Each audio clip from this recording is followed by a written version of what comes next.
Welcome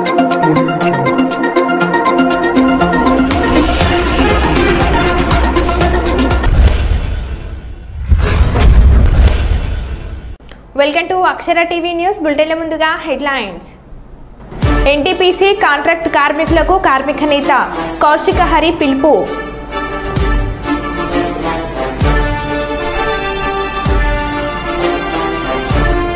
Srisailam tollgate సమీపంలో చిరుత సంచారం.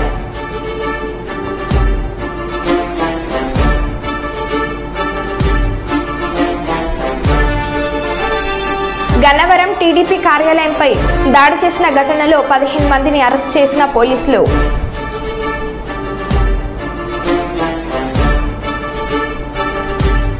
Priya nursing హోంపై TDP నేతల దాడి.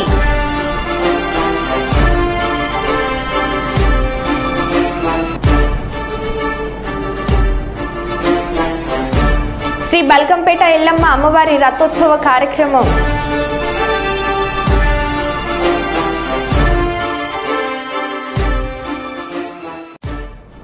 ఇక వివరాల్లోకి వెళ్తే ఖమ్మం జిల్లా వైరాలో ప్రతి ఒక్కరు మొక్కలు నాటి వాటిని సంరక్షించే బాధ్యత తీసుకోవాలని వైరా ఎమ్మెల్యే రామదాస్ నాయక్ అన్నారు. వైరా వన మహోత్సవ కార్యక్రమంలో భాగంగా ప్రభుత్వ జూనియర్ కళాశాలలో ఆవరణలో ఏర్పాటు చేసిన వన మహోత్సవ కార్యక్రమాన్ని ప్రారంభించారు. చెట్లను నరికితే మానవ జాతి అనేక సమస్యల్లో పడతారని అన్నారు. ఈ కార్యక్రమంలో Wyra municipal chairman Suthakam Jaipal, forest అధికారులు, డ్వాక్రా మహిళలు పాల్గొన్నారు.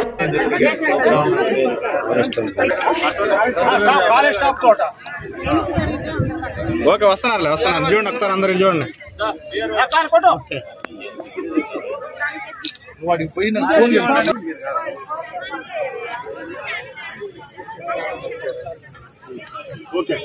ఓకేనా రైట్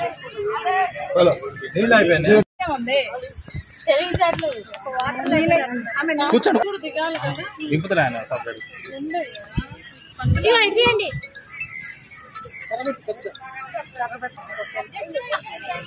సెట్లని గ్రామ దీవికి వేస్తున్నారుగా.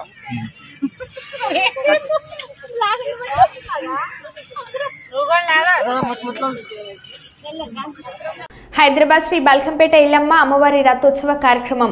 గుమ్మడికాయ కొట్టి రథోత్సవ కార్యక్రమాన్ని ప్రారంభించిన మంత్రి పొన్నం ప్రభాకర్ అనంతరం ప్రత్యేక పూజలు నిర్వహించి రథోత్సవ కార్యక్రమంలో పాల్గొన్న మంత్రి పొన్నం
టీడీపీ కార్యాలయంపై దాడి చేసిన ఘటనలో 15 మందిని అరెస్ట్ చేసిన పోలీసులు. మెడికల్ టెస్టు అనంతరం 15 మందిని గన్నవరంలోకి అదనపు జూనియర్ సివిల్ జడ్జి కోర్టుకు హాజరుపరిచిన పోలీసులు. ఈ కేసులో ఉన్న వారికి కోర్టు రిమాండ్ విధిస్తారా, పూచీకత్తుపై బెయిల్ ఇప్పిస్తారా అనేది తెలియాల్సి ఉంది.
నేనే మనీ ఏపీ విభజన చట్టంలో కేంద్ర ప్రభుత్వ సహకారంతో ఆంధ్రప్రదేశ్లో ఒక ఆయిల్ రిఫైనరీ ఏర్పాటు చేయాలని పేర్కొనడం జరిగింది.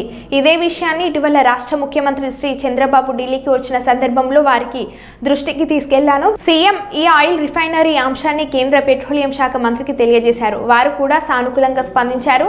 అన్ని అనుకూలిస్తే త్వరలో CM Chandrababu, deputy CM Pawan Kalyan సహకారంతో బందర్ పోర్టులో మంచి ఆయిల్ రిఫైనరీ ఏర్పాటు చేయడం జరుగుతుందని, ఈ నేపథ్యంలో BPCL CMD Krishnakumar, finance director Gupta, oil refinery head Raviteja ఇవాళ గౌరవ ముఖ్యమంత్రి చంద్రబాబుని కలవడం జరుగుతుంది అని ఎంపీ బాలశౌరి అన్నారు. మనకున్నటువంటి హక్కు ఏపీ రీఆర్గనైజేషన్ యాక్ట్ లో ఉన్నటువంటిది రిఫైనరీ కావాలని చెప్పేసి గౌరవ ముఖ్యమంత్రి గారు కేంద్ర పెద్దలందరిని అడగటం, ప్రధానమంత్రి గారిని, పెట్రోలియం మినిస్టర్ గారిని కూడా అడగటం జరిగింది. దాని మీద వెంటనే కేంద్ర ప్రభుత్వం కూడా స్పందించి ఒక మంచి refinery factory, oil refinery factory ఆంధ్రాలో పెట్టడానికి దాదాపు 60,000 కోట్ల రూపాయల పైన వెచ్చించి పెట్టడానికి ప్రయత్నాలు జరుగుతూ ఉన్నాయి. సో తప్పకుండా అది మన రాష్ట్రానికి వచ్చిందని చెప్పి మనం ఆశిస్తా ఉన్నాం.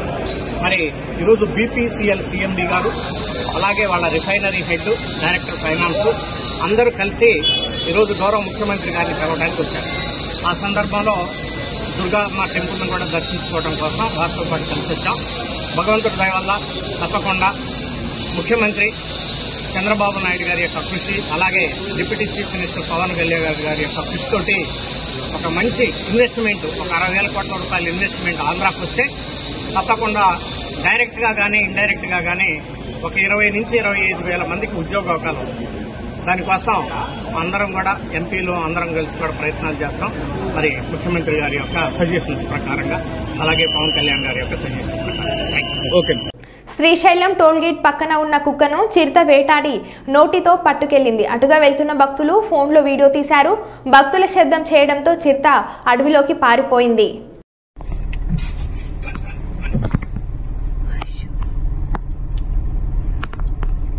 గింతే ఉంది కానీ ఎంత పెద్ద పోకం.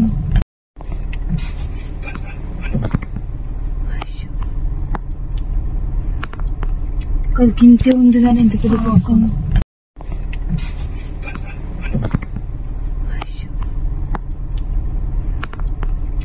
గింతే ఉంది కానీ ఎంత పెద్ద పోకం.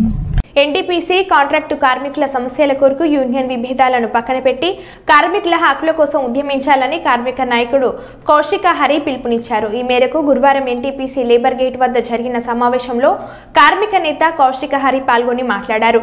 ఎన్టీపీసీ కాంట్రాక్ట్ కార్మికుల పూర్తి స్థాయిలో హక్కుల కోసం పెండింగ్ లో ఉన్న సమస్యల కొరకు ఎన్టీపీసీ యాజమాన్యంపై ఒత్తిడి తేవడానికి ఎన్టీపీసీ కాంట్రాక్ట్ కార్మికులు ఎన్నికలకు సిద్ధం కావాలని ఆయన పిలుపునిచ్చారు. ఇవే అవుతుంది కానీ అసలు ఎక్కడ పని అయితే లేదు. మన నాయకత్వ లోపంతో ఇవాళ ఎన్టీపీసీ మన మీద జులుం చేస్తా ఉన్నది. ఇప్పటి వరకు మన సోదరులు చెప్పిన ప్రతి సమస్యకు కారణం మనలో ఉన్నటువంటి లోపమే ప్రధానం. నాయకుల మధ్య ఉన్నటువంటి లోపం ప్రధానం. అదేవిధంగా కార్మికులు కూడా ఈ సమస్యల పట్ల రెస్పాండ్ సీరియస్ గా కాకపోవడం. ఇక్కడ ఉన్న వాళ్ళకైనా సమస్య ఇది, పోయిన వాళ్ళది కాదా? అందరిది సమస్య ఇది. నాయకులు ఇక్కడికి వస్తేనే సమస్య అవుతుంది, రాకపోతే ఎవరు పట్టించుకునేది లేదు. మనం ఎందుకు దీన్ని సీరియస్ తీసుకోం? నాయకుడు అంటే ఆయన ఇక్కడికి రావాల్సిన అవసరాన్ని మీరు ఎందుకు కలిపారు? చేసి ఆలోచించి మీటింగ్ పెట్టుకుంటేనే వచ్చాడు ఆయనకి, దానికోసం మాట్లాడలేకపోతే లేనే లేదు ఇక. కాబట్టి దయచేసి కార్మిక సోదరులారా, చాలా మంది చాలా రకాల హక్కులు. పోలీసుల దాడిలో గాయపడి హాస్పిటల్లో చికిత్స పొందుతున్న జీ న్యూస్ రిపోర్టర్ శ్రీ చరణ్ను ఫోన్లో పరామర్శించి జర్నలిస్టుల మీద జరిగిన పోలీసుల దాడిని ఖండించిన BRS working president KTR.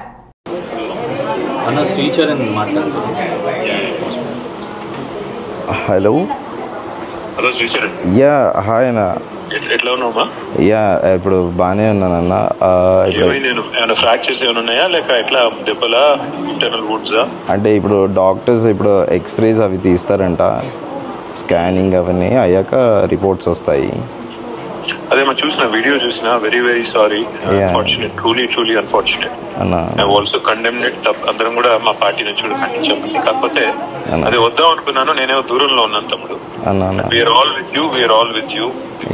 Last 10 years, గత 10 సంవత్సరాలు ఎలాంటి ఇట్లాంటి జరగలేదు. ఇట్లాంటి జరగడం అనేది నిజంగా కూడా మంచిది కాదు. Only thing is I just wanted to express solidarity. Thank you. We're all with you Charan. Thanks for your concern అన్న. Thank you so much. కొద్దిగా మీరు వచ్చిన తర్వాత, డిశ్చార్జ్ అయిన తర్వాత నేను కలుస్తాను. లేదంటే ఒకవేళ after the reports come let me know. Krishank ఉంటాడు. After the reports come let me know. If there anything I need to do చెప్పండి. హాస్పిటలైజేషన్ కానీ ఇంకా బెటర్ ట్రీట్మెంట్ కానీ ఎనీథింగ్ ఇస్ నీడెడ్. షూర్ అన్న. Thank you Charan. Thank you అన్న. Thanks for your concern. Thank you. Bye. వృత్తి పట్ల అంకిత భావంతో పనిచేసి నేడు పదవి విరమణ చేయడం ఆనందంగా ఉందని Kakinada NCC group commander colonel సభ్యసాచి దాస్ అన్నారు.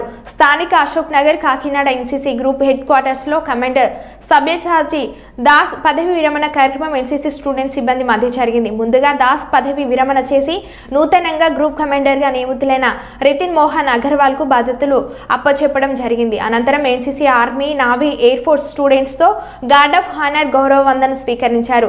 సిబ్బంది పుష్పమాలతో కమాండర్ దాస్ వారి సతీమణి పింకీ ప్రధానులకు పదవి విరమణ అభినందనలు తెలియజేశారు.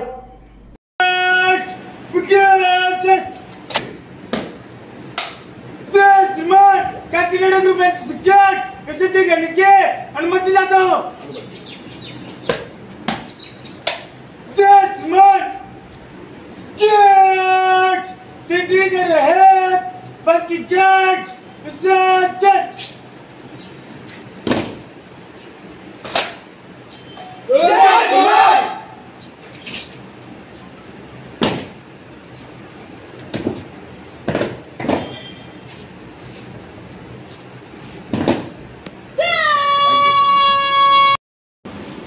Thank you so much.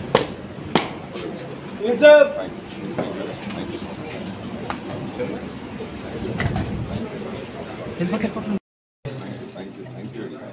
Thank you very much. Thank you so much. Thank you so much. Thank you.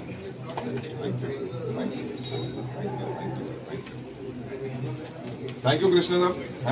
Thank you very much. Take care. Do well. Koti, thank you. Commander साहब की जय बोलेंगे. अब ये समझ में नहीं आया कि कौन से ग्रुप कमांडर के लिए आपने जय बोली, तो इसीलिए बोलना ही नहीं है. काकीनाडा के. हाँ वो एक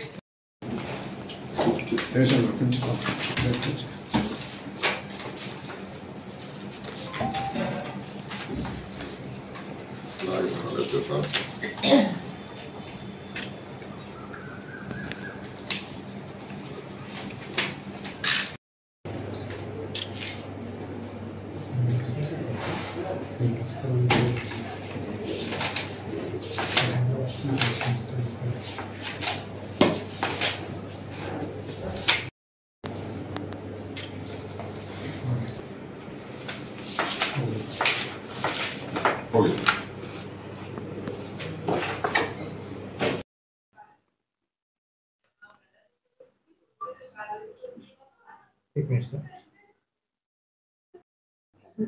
I took over the command of one of the largest and finest NCC group of.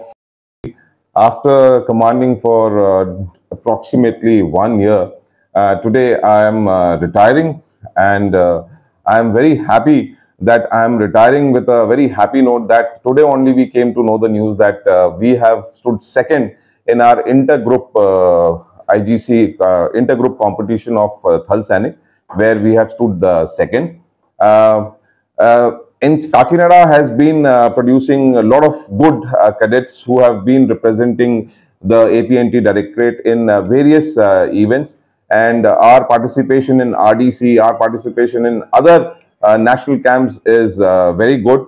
We have approximately 250 colleges, schools and colleges which we are covering with a strength of approximately 20,000 cadets. As I am leaving, I would like to wish everybody a very bright future, and today I hand over to Colonel Ritin Mohan Agrawal, who is again a very competent officer. Sir, I wish you a very happy tenure here, and I am sure that under your able command, the group will get many more laurels. Thank you. नमस्कार, मैं colonel रितिन Mohan Agarwal, मैं लेह से posting आया हूँ और मैं अभी take over कर रहा हूँ एनसीसी ग्रुप काकीनाडा। और मुझे बड़ी खुशी है कि जो एनसीसी काकीनाडा है वो देश का सबसे बड़ा एनसीसी ग्रुप है, और उससे ज़्यादा मुझे ये खुशी है कि मैं जो टेक ओवर किया है एक फाइनेस्ट ग्रुप है, और काफ़ी हमने अचीव किया है अंडर कर्नल सब्यसाची, और उम्मीद करता हूँ कि मेरे को सिविल एडमिनिस्ट्रेशन और सबका सपोर्ट रहेगा ताकि हम और नई माइलस्टोन अचीव करें। Thank you. లింగాల గన్పురం మండలంలో పర్యటించిన జిల్లా కలెక్టర్ రిజ్వాన్ బాషా నవాబ్పేట అంగన్వాడీ ప్రైమరీ పాఠశాలలో విద్యార్థులకు మధ్యాహ్న భోజనం తయారీని పరిశీలించి మెను ప్రకారం భోజనాన్ని అందించాలని అన్నారు. అనంతరం జిల్లా పరిషత్ పాఠశాలను సందర్శించి చేపడుతున్న అమ్మ ఆదర్శ పాఠశాల అభివృద్ధి పనులను వేగవంతం చేయాలని, విద్యార్థులకు ఉన్నతమైన విద్యతో పాటు నాణ్యమైన పౌష్టికాహారం కూడా అందించాలని కోరారు. వంటగదిని సందర్శించి చిన్నారులకు పౌష్టికాహారం కొరకు అందిస్తున్న ఆహార వస్తువులను స్వయంగా పరిశీలించారు. ఈ సందర్భంగా రికార్డులను కూడా తనిఖీలు చేశారు.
కేంద్రంలో మూడోసారి అధికారంలోకి వచ్చిన బీజేపీ సంకీర్ణ ప్రభుత్వం వచ్చిన వెంటనే కార్మిక వ్యతిరేక విధానాలు వేగవంతంగా అనుసరిస్తున్నది. ఈ విధానాలను నిరసిస్తూ సిఐటియు ఆల్ ఇండియా కమిటీ మరియు Asha union all India federation July 10న ఆల్ ఇండియా డిమాండ్స్ డే నిర్వహించాలని పిలుపునిచ్చారు. ఈ పిలుపులో భాగంగా మంచిర్యాల జిల్లా మందమర్రి తహసీల్దార్ కార్యాలయం ఎదుట ధర్నా నిర్వహించారు. మందమర్రి తహసీల్దార్ చంద్రశేఖర్కి పలు డిమాండ్లతో కూడిన వినతి పత్రాన్ని అందజేశారు.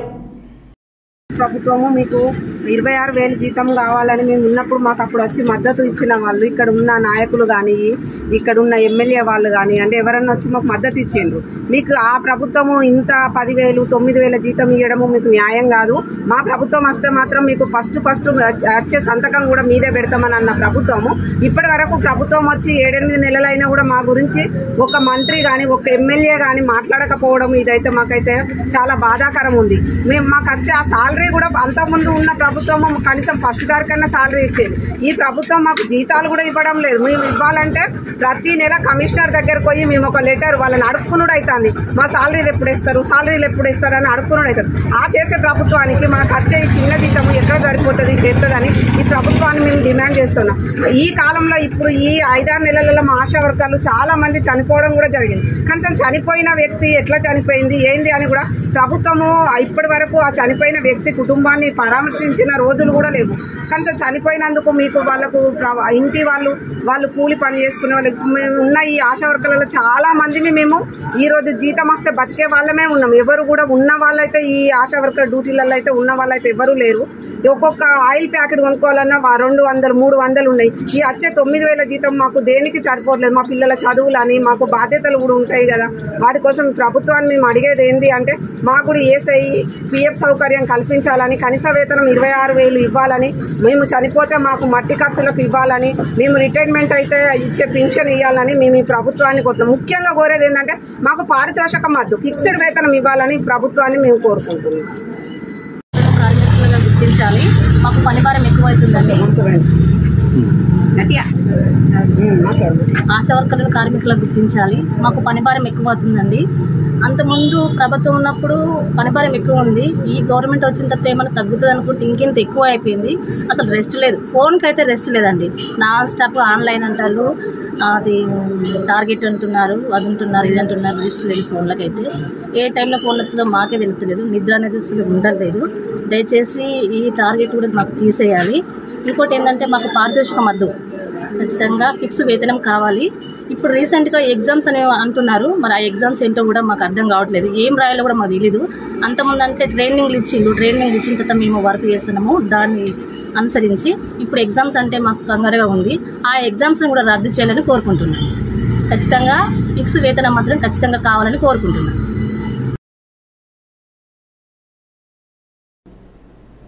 హెల్మెట్ పై అవగాహన కార్యక్రమం ప్రకాశం జిల్లా గిద్దలూరు మండలం గిద్దలూరు పట్టణంలోని మడంపల్లి సమీపంలో వెహికల్ చెకింగ్ నిర్వహించిన గిద్దలూరు CA సోమయ్య పత్రాలు లేని వాహనాలు మరియు హెల్మెట్ లేని వాహన చోదకులతో కౌన్సిలింగ్ ఇస్తూ ఇలాంటి మళ్ళీ రిపీట్ కాకుండా అవగాహన సదస్సు నిర్వహిస్తూ హెల్మెట్ ధరిస్తే మీ ప్రాణాలు మీరే కాపాడుకోవచ్చని CA సోమయ్య తెలిపారు.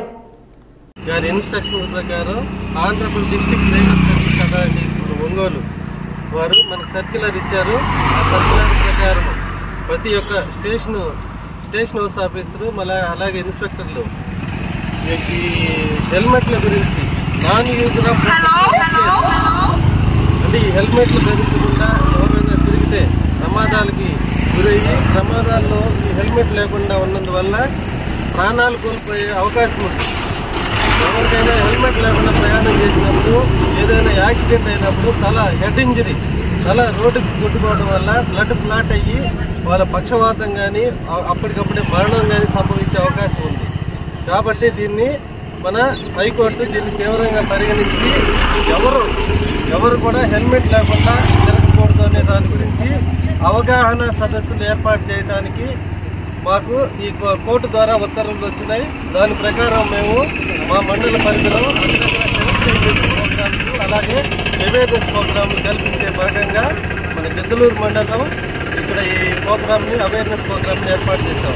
కాబట్టి మండల ప్రజలందరికీ తెలియజేసేది ఏమనగా హెల్మెట్ని ధరించి తమ విలువైన ప్రాణాలు కాపాడుకోవాల్సిందిగా కోరుతున్నాం. ఎవరు కూడా హెల్మెట్ లేకుండా రోడ్ల మీదకి రావద్దని ఈ సందర్భంగా తెలియజేస్తాం.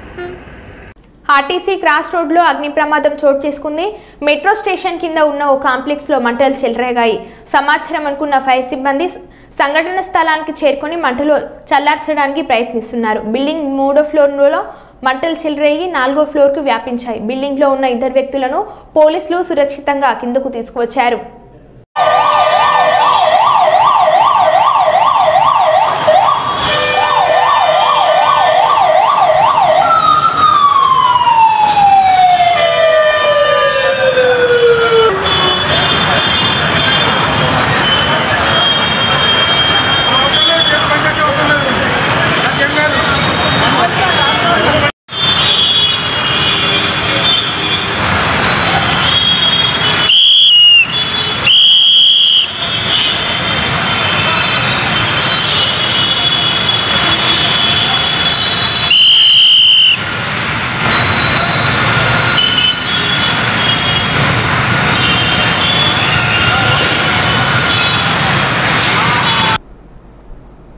మరో బులెటిన్లో మళ్ళీ కలుద్దాం. Stay tune.